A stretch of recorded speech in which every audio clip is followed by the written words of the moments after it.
This week is so bright, we've gotta wear shades.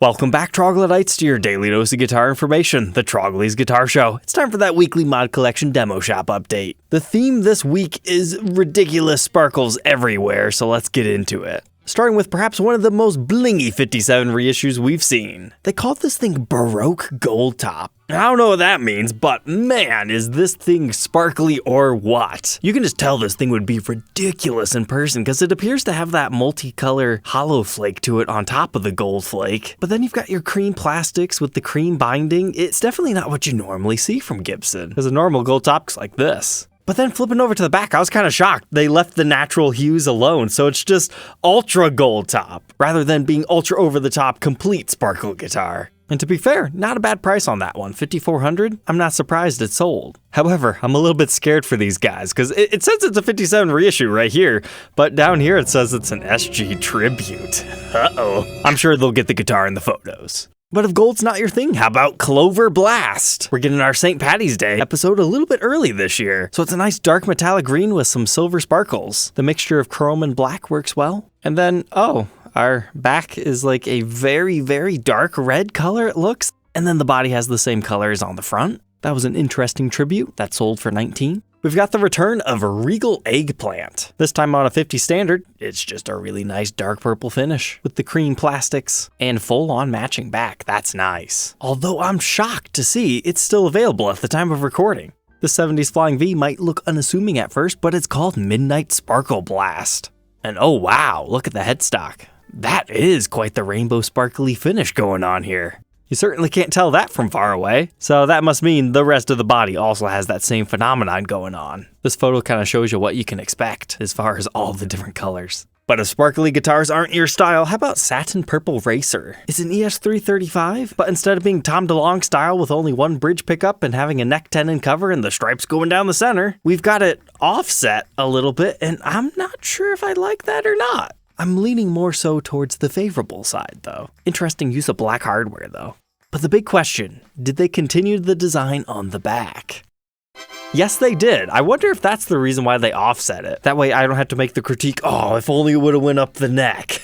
Because it is matching, and you can just barely tell they also did it on the edge. So at least they went above and beyond with that. At $3,100, I would say that's a fair price, and that's why it sold. Next, with our St. Patty's Day, it's Shamrock and Roll. Thunderbird base, it's just a light green color. Matching headstock, as these come stock from the factory, and a matching back.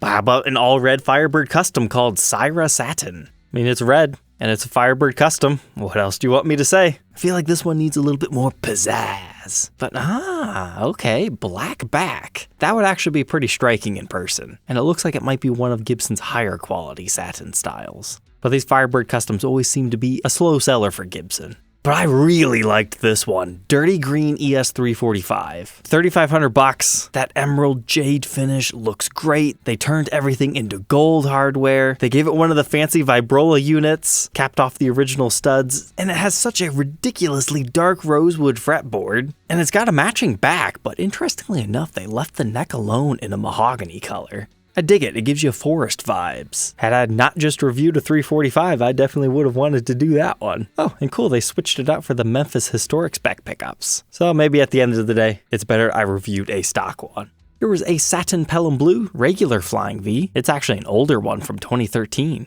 But I've got to say, it looks really good in that finish, especially with that matching headstock. It just needs some nice crisp white binding along the fretboard, throw some block inlays on it, and then it kind of looked close to a very rare Bahama Blue Flying V. But how's this for another cool electric Spanish guitar? The return of Beach Activity Green, but wow. This mint green with the black pops. Like those F-holes stand out extraordinarily well. And if that's not enough for you, the edges are also black, but now zoom out.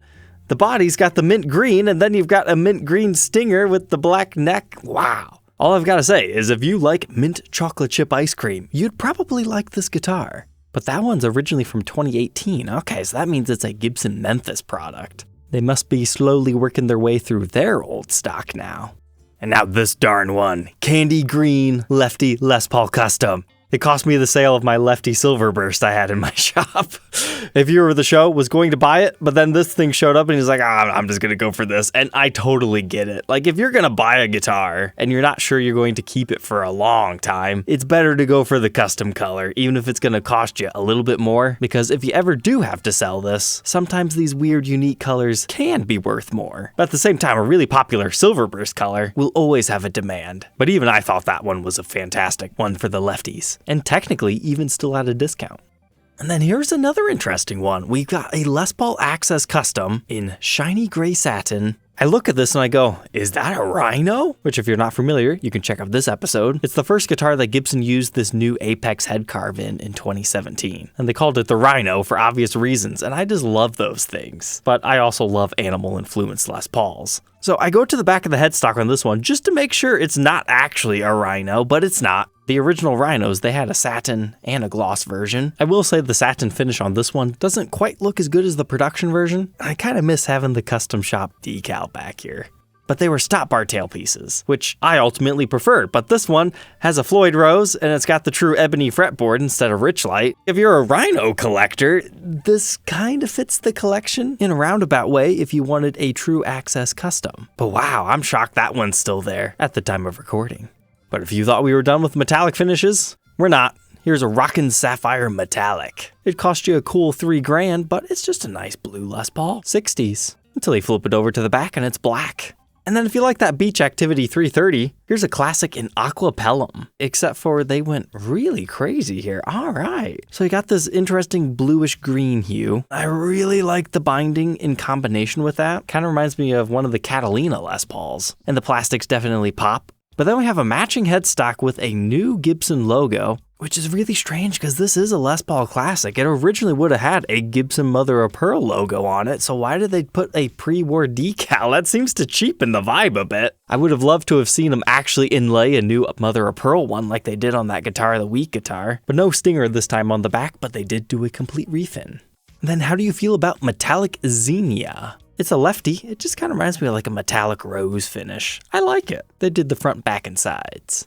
And then we had the one lone kind of plain guitar this week. $2,100, Ebony SG Standard. I mean, it's not terrible. They put some perloid plastics on it, played with our pickups, and gave it a new truss rod cover and backplate. But that definitely had to have been one of the most exciting weeks that we've seen in a while. I was excited to make today's video because there's just so many cool ones. But now let's kick it over to the US side demo shop. Plenty of players grade stuff this week. But as far as what stood out to me, there was an interesting Gibson LOO Deluxe Rosewood. Kind of reminds me of the Nick Lucas signature that we talked about in this episode. It's just a fancy, small-bodied, kind of parlor-esque guitar. You got the nice rosewood back and sides, cherry sunburst finish. And then, hey, yeah, we were just kind of talking about that, but it looks a little bit different in this case. And it's a custom shop acoustic with an abalone rosette and built-in electronics. But with a hilariously bad matching case, like that just looks way too modern. And it doesn't even look like it would fit this guitar.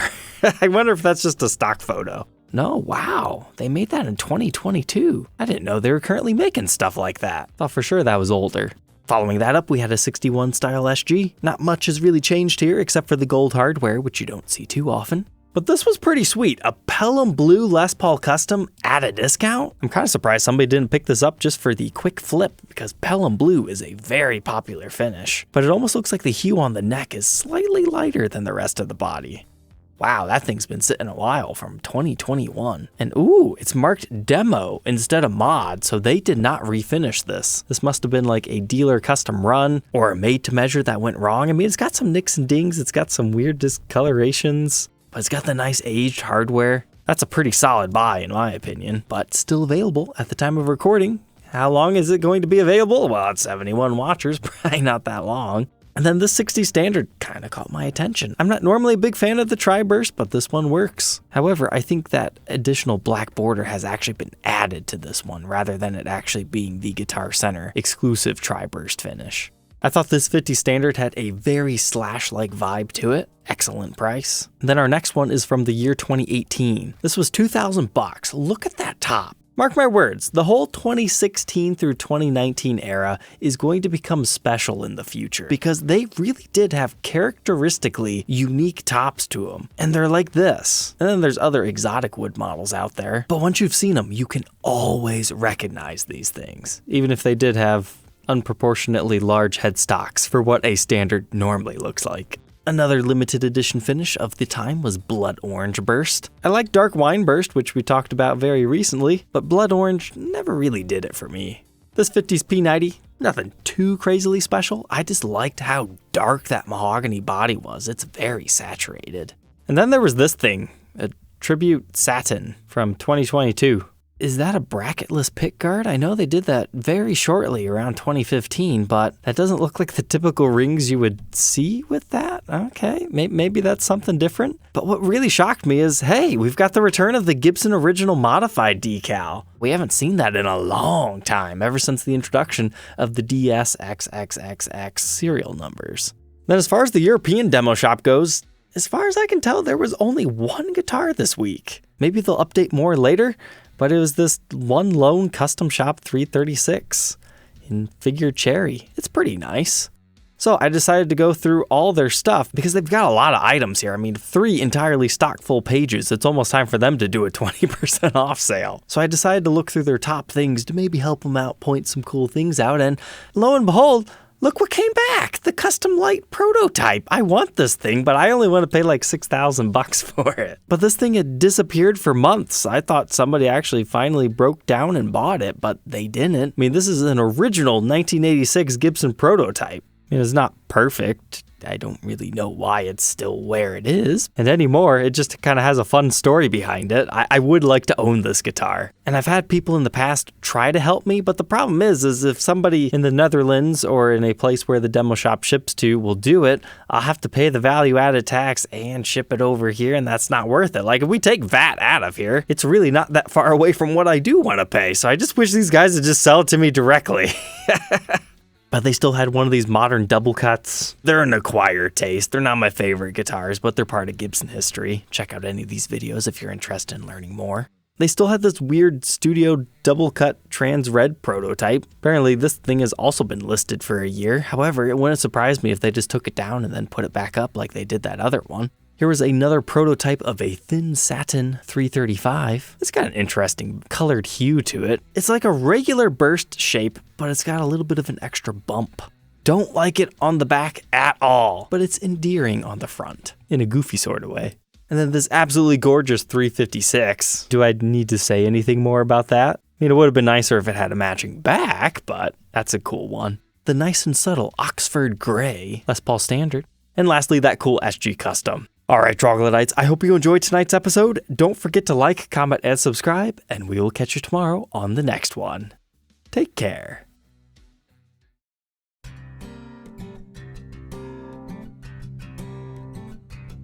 If you enjoyed tonight's episode, consider subscribing. I post videos like this every day. And you might even enjoy this next one.